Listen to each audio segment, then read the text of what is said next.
there is a common problem that many people have with their reports relating to file size. And this has to do with the problem that happens once you include in your report images and photographs, because these are often taken with high resolution devices, cameras, scanners and so on.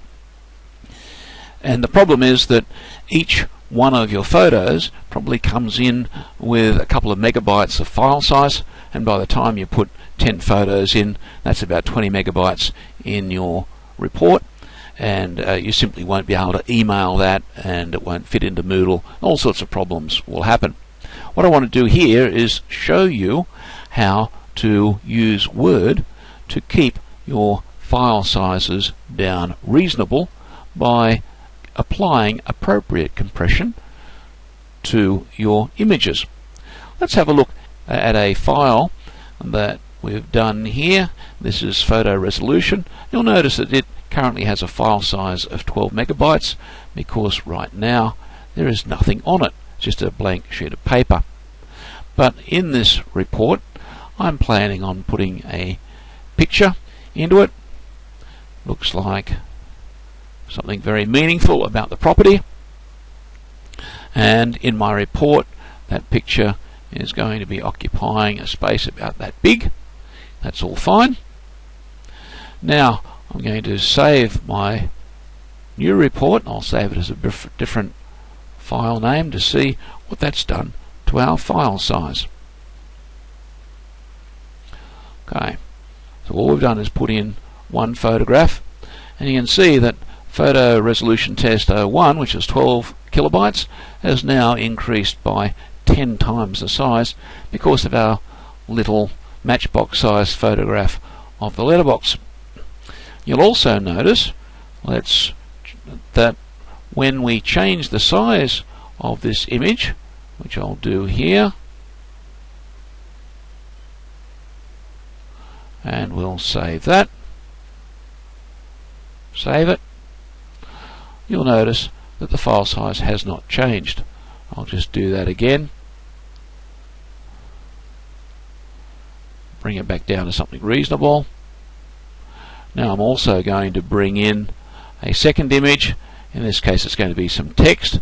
This could be a map that I might have scanned, or some title documents or something else. In this case it happens to be a page out of a journal article I just happen to be reading.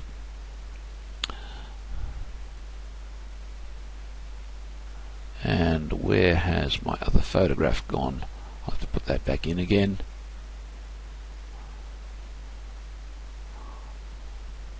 Okay, I've got my letterbox, I've got my scan of my whatever it is, title documents. I will save that as a new file name. This is to illustrate how quickly these things can get out of control.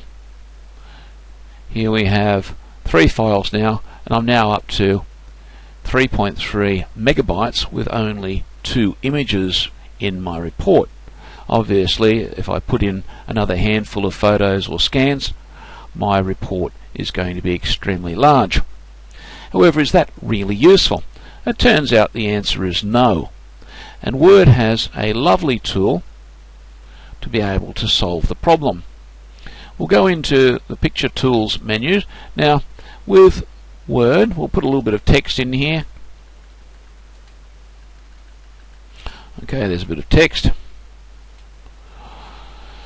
There's my regular menu. If I click on one of the images, you'll notice that an extra menu comes up called Picture Tools.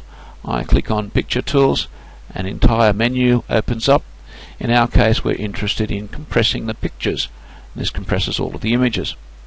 Now I can either compress merely the images that I have selected, which is the letterbox, or all of the pictures in the document, which I'm going to do in this case. Here I'm going to compress them to a resolution of 200 dpi, which is considered quite adequate for printing purposes. We'll do that. We'll ignore the fact that it tells us that the resolution of the photo will go down, but see, that's not a problem because when I print it at this size, all of the detail of my high resolution digital camera is not going to go anywhere anyway. Okay, now I'm going to save that as a new file name.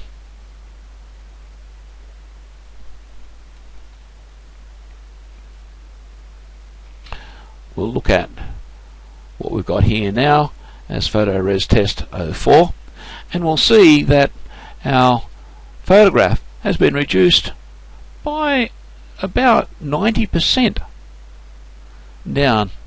Okay, now I've only got half a megabyte of file, even though I've got my letterbox at the appropriate size, I've got my text in there, and I've got my scan of my other image that, because it's got text and fine grained information, I need to have at a large scale.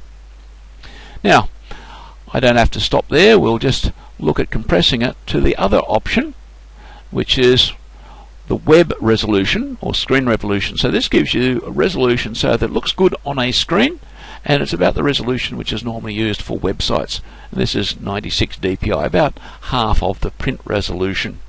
Let's look at what happens there. Again, ignore the warning about losing picture quality because it simply doesn't relate. Save as. We'll call this 05 now. Let's look at how big our file is. Again, we've knocked that down again, and so we've knocked about another 25% off the file size. Now you can work out eventually what suits you, either the print resolution or the web resolution. Both of them are really quite adequate for what's going to come out of a color laser printer as part of your report. You'll notice that if we clear that and open it up again, and you might say, well, what happens? Maybe I won't be able to read the text and all the rest of it. And in fact, as we expand that, you see you can read that on the screen, or at least I can. I'm going to zoom up so now I can see, like looking at it with a magnifying glass.